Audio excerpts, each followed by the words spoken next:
एक मोठी बातमी जहाल माओवादी नेता भूपती उर्फ सोनूनं आत्मसमर्पण केलंय आणि त्यानंतर आता भूपतीला मानणाऱ्या आणि त्याच्या नेतृत्वात काम करणाऱ्या 200 माओवाद्यांनी आत्मसमर्पणाची वाट धरली आहे। आज त्यांचं ऐतिहासिक आत्मसमर्पण छत्तीसगडच्या जगदलपूर इथे केलं जाणार आहे। तर काल माओवाद्यांचा गड असलेल्या अबुझमाडच्या जंगलातून तब्बल 140 माओवादी दंडकारण्य स्पेशल समितीचा प्रवक्ता रुपेशच्या नेतृत्वात इंद्रावती नदी पार करत जंगलातून शस्त्रासह बाहेर पडले। तिथून त्यांना 3 बसेसमधून सुरक्षा व्यवस्थेमध्ये जगदलपूरला नेण्यात आलं।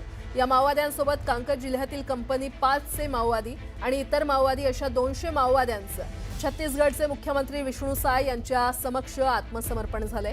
तर या आत्मसमर्पणामुळे दंडकारण्यातील माओवाद्यांना मोठा धक्का बसलाय। आणि या संदर्भात अधिक माहिती देत आहेत आमचे प्रतिनिधी महेश तिवारी आपल्यासोबत जोडले गेलेले आहेत। महेश, छत्तीसगडमध्ये आज देशातलं सगळ्यात मोठं आत्मसमर्पण पार पडलं आहे। माओवाद्यांच्या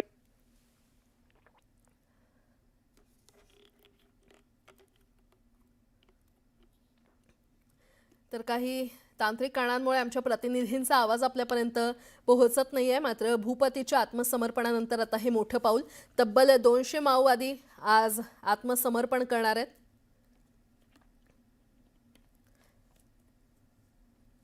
अबुझमाड जंगलातील 140 माओवाद्यांचा यामध्ये समावेश असल्याचं कळतंय। आपण पाहतोय अबुझमाड जंगलातील 140 माओवाद्यांचा यामध्ये समावेश आहे। प्रवक्ता रुपेशच्या नेतृत्वात जगदलपूरला ते दाखल झालेले आहेत। आणि पुन्हा एकदा जाऊयात, आमचे प्रतिनिधी महेश तिवारी आपल्याला अधिकची माहिती देतील। महेश, आज जगदलपूरमध्ये सगळ्यात मोठं आत्मसमर्पण पार पडलं आहे। देशातलं सगळ्यात मोठं आत्मसमर्पण आहे। गेल्या 40 वर्षापासून रेड कॉरिडॉरमध्ये दंडकारण्यात माओवाद्यांच्या ज्या हिंसक कारवाया सुरू आहे त्या रोखण्यासाठी सुरक्षा दलं जीवाचं रान करत होते। त्यांना आता कुठंतरी मोठं यश येत आहे। भूपती सारखा जहाल मोठा माओवादी नेता 2 दिवसापूर्वी मुख्यमंत्री देवेंद्र फडणवीस यांच्या समक्ष त्यांनी आत्मसमर्पण केलं 60 माओवाद्यांसह। आणि त्याला मानणारा एक माओवाद्यांचा मोठा वर्ग दंडकारण्यात आहे, अबुझमाडमध्ये आहे। त्यांनी कालपासून आत्मसमर्पण करण्याच्या दिशेने भूमिका घेतली। जंगलातून शस्त्रासह हे सगळे माओवादी बाहेर पडले होते आणि रात्री उशिरा त्यांना जगदलपूरला नेण्यात आलं होतं।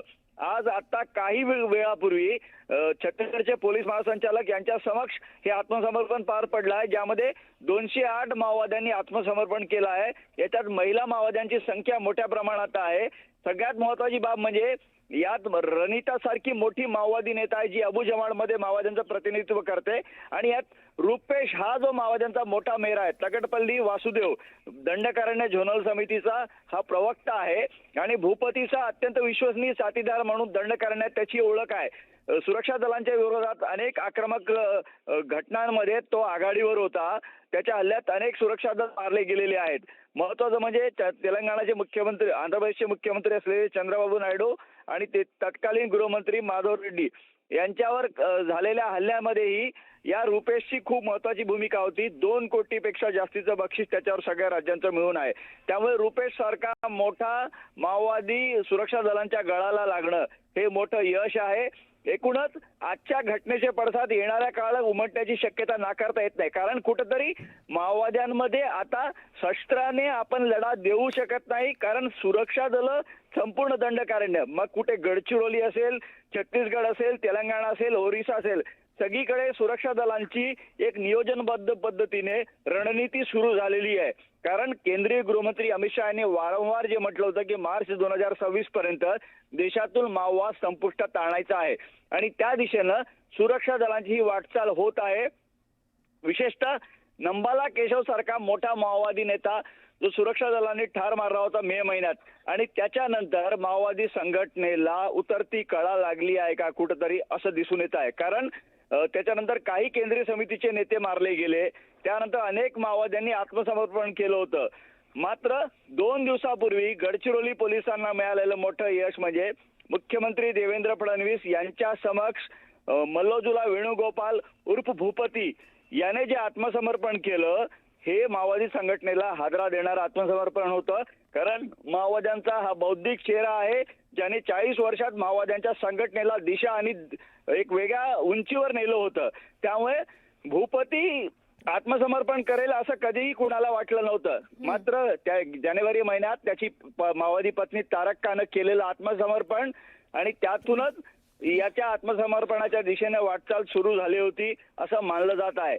मात्र भूपती नेमका कुठं आत्मसमर्पण करेल हेही स्पष्ट नव्हतं. मात्र गडचिरोली पोलिसांच्या लेखी हे यश नोंदवलं गेलं आहे आणि यासाठी मुख्यमंत्री स्वतः आले होते आणि त्यांच्या पुढाकाराने गडचिरोलीत हा आत्मसमर्पण सोहळा पार पडला. त्यामुळे आजचं सुद्धा आत्मसमर्पण जे आहे 208 माओवाद्यांचं आत्मसमर्पण हे खूप मोठं आत्मसमर्पण आहे. महेश, आणि भविष्य तुमच्याकडून वेळोवेळी अपडेट घेत राहू. तुर्तास धन्यवाद.